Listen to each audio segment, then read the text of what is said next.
Good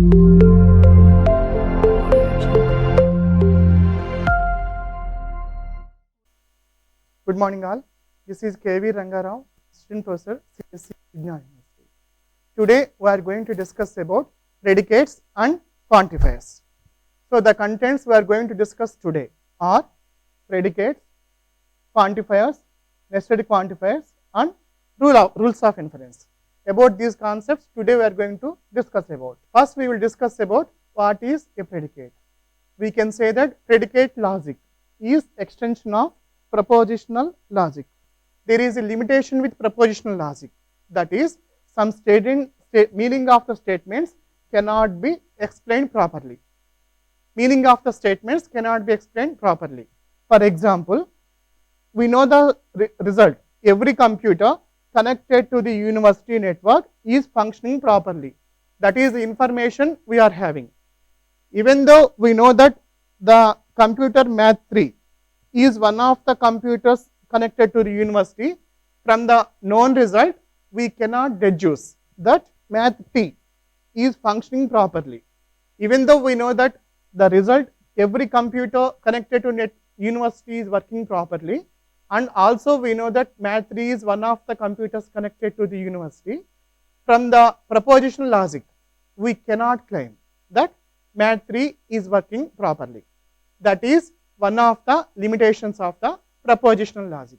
That means using propositional logic we cannot describe meaning of the statements properly. See next one more example. We cannot, if we know the result CS2 is under attack by an intruder, where CS2 is computer on the university network. This is the known result we are having. From this result we cannot assure that there is a computer on the university network that is under attack by an intruder.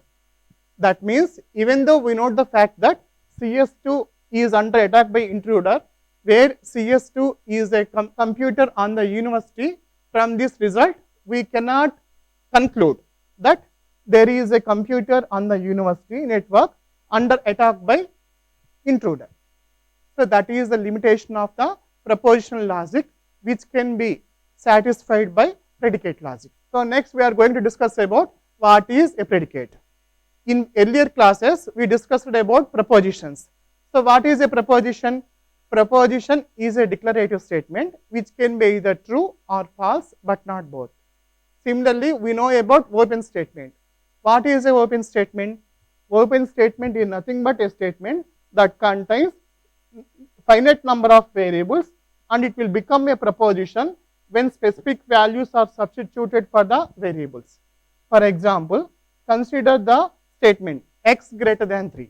This is an open statement because it contains one variable and it does not have any value because it is not a proposition.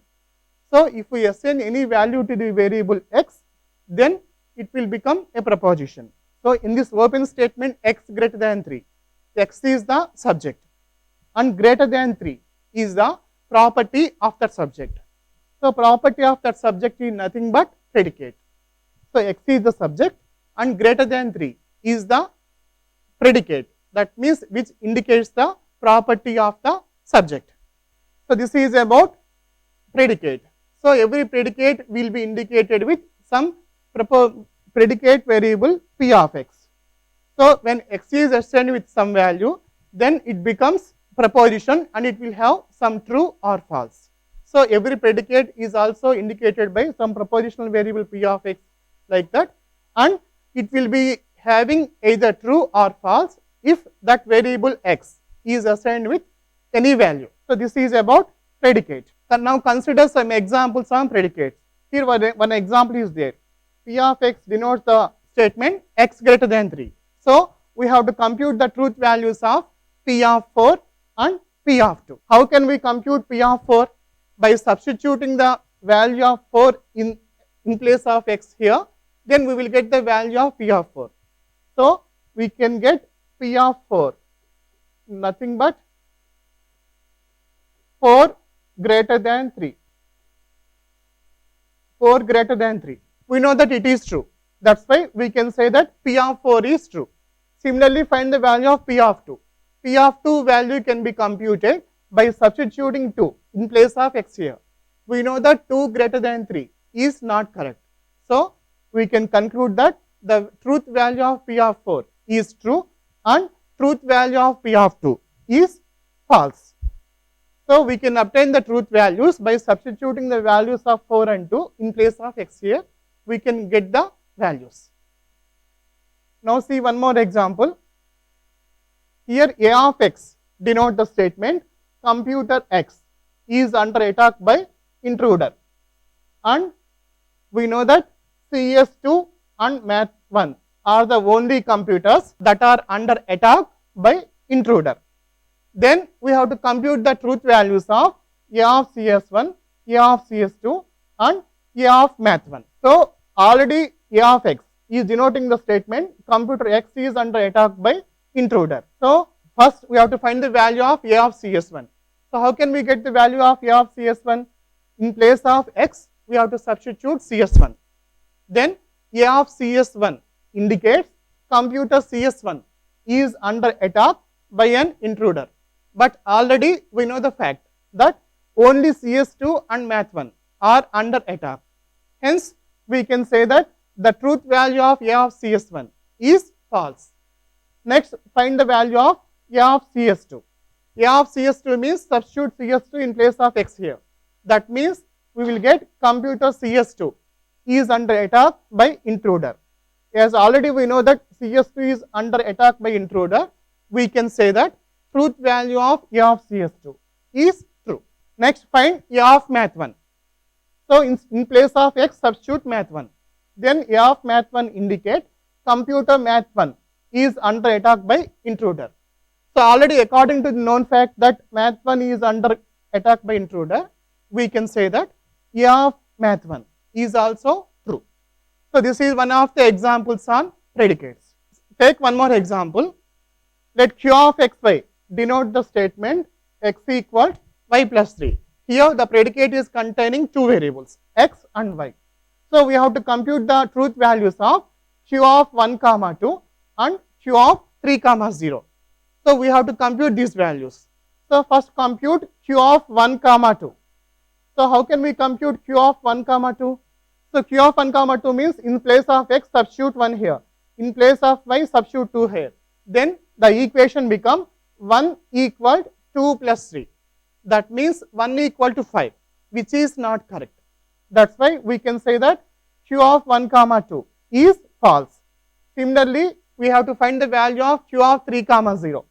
So, Q of 3 comma 0 contains x, substitute 3 in place of x, substitute 0 in place of y. Then we will get 3 equal 0 plus 3, 3 equal to 3, which is right. So, Q of 1 comma 2 is false and Q of 3 comma 0 is true. So, this is one of the examples on predicates. Next, we will discuss about quantifiers. So, what is a quantifier? So, we can define a quantifier as it expresses the extent to which a predicate is true. That means, when we assign some value to the x in the predicate, it will be true or false.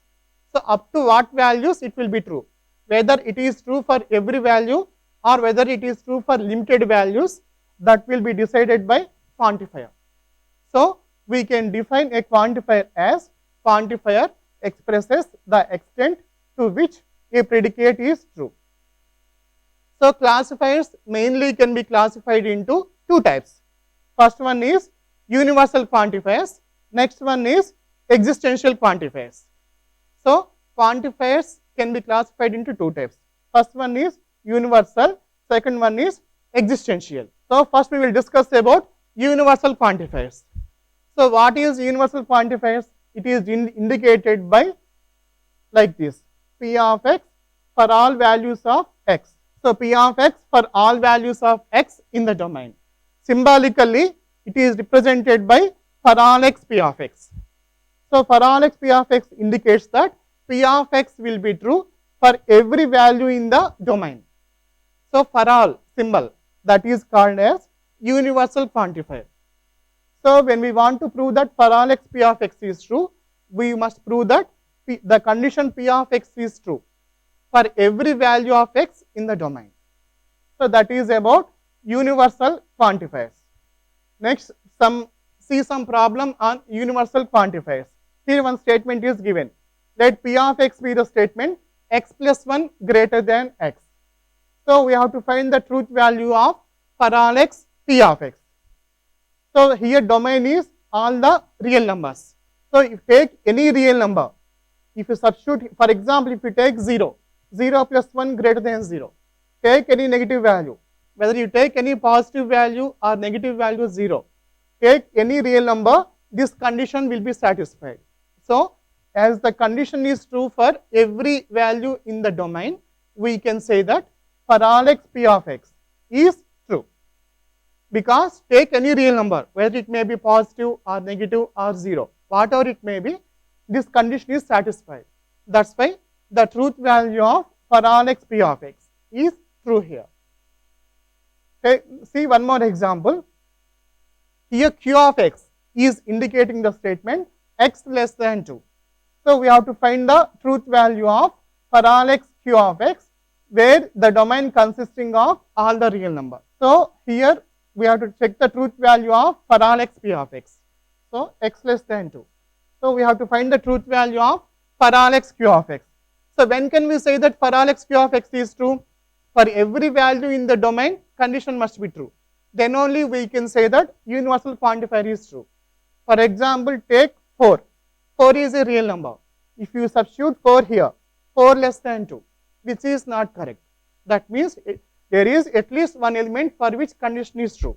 That is why we can say that for all x Q of x is false. So if we want to prove that universal quantifier is true, we have to prove that for every element in the domain, it must be true. If we want to prove it as false, for at least one element, we have to prove that condition get failed. That element is called as counter example. For example, take whatever it may be, either 3 or 4, whatever you take, for which the condition will fail. Such element is called as counter example for the given statement. In this example, we are taking 3. 3 less than 2 is false. So 3 is the counter example for the given statement. Hence, we can conclude that for all x Q of x is false. Take one more example. Here some statement is given. If n of x is defined as computer x is connected to the network and the domain is all computers on the campus. Here domain is all the computers on the campus and n of x is defined as computer x is connected to the network.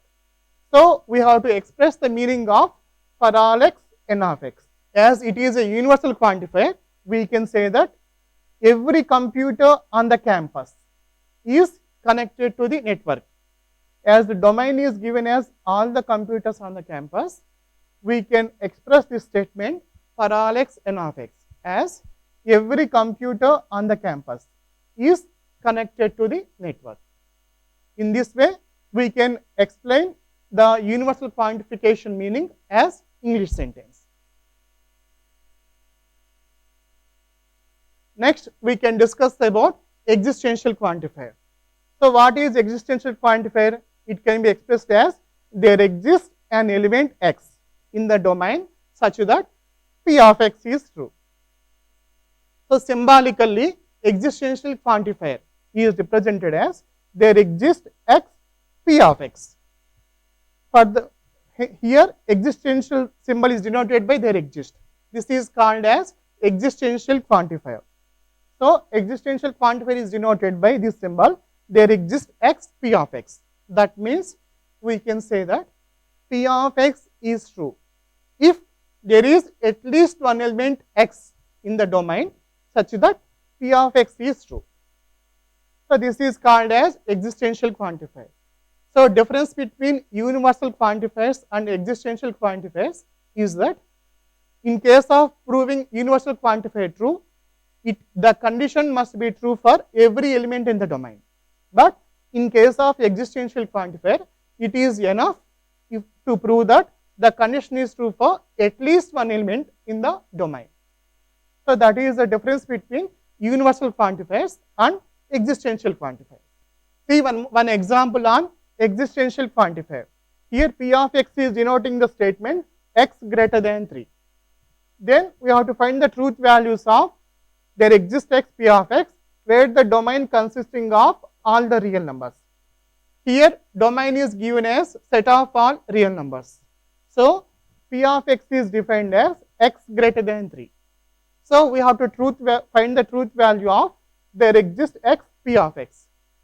We know that existential quantifier will be true if we prove for at least one element. For example, take element 4. 4 greater than 3 is true. That means there is at least one element for which the condition is true. Hence, we can say that there exists x P of x is true. Like that. See the next one. Let Q of x denote the statement x equal x plus 1. We have to find the truth value of there exists x Q of x where the domain consisting of all the real numbers. So here domain is set of all real numbers. We have to find the truth value of there exists x Q of x where Q of x equal x plus 1. So if we prove that there is at least one element for which condition is true, then it will be true. But take any real number, whether it is positive or negative or 0. Whatever value you take and substitute here, the condition will not be satisfied. Hence, we can say that this is false. Hence, we can say that the truth value of there exists x Q of x is false. Next, we will discuss about uniqueness quantifier. So, uniqueness quantifier is denoted by this symbol or this symbol. So, the meaning of the uniqueness quantifier states that there exists a unique x such that P of x is true. So, the difference between existential quantifier and uniqueness quantifier is that in case of existential quantifier, for at least one element or for more than one element, if the condition is true, we can say that existential quantifier is true. But in case of uniqueness quantifier, for exactly one element only, condition must be true. Then we can say that it is a uniqueness quantifier. Next, we will see some problems on quantifiers. Here, some statement is given. Every student in the class has taken course in DMS using predicates and quantifiers. So, the given statement is equivalent to for every student in the class, the student has taken course in DMS. So, first we can assume C of x as x has taken course in DMS. Here, domain is students in the class. So, it can be expressed as for all x C of x. So, the given statement is expressed as for all x C of x, where C of x denotes x has taken course in DMS. So, this is one of the examples on quantifiers. Next, see one more example. Here some statement is given. Some student in this class had visited Mexico. Some student in the class had visited Mexico. So, we have to express this statement using predicates and quantifiers. So, the exact meaning of this statement can be written like this. There is a student in the class such that the student has visited Mexico. Here we are assuming m of x as x had visited Mexico. Here the domain is all the students in the class. So, the given statement can be expressed using existential quantifier as there exists x m of x. That means there is some student in the class who had visited Mexico. So, this is one more example on quantifiers.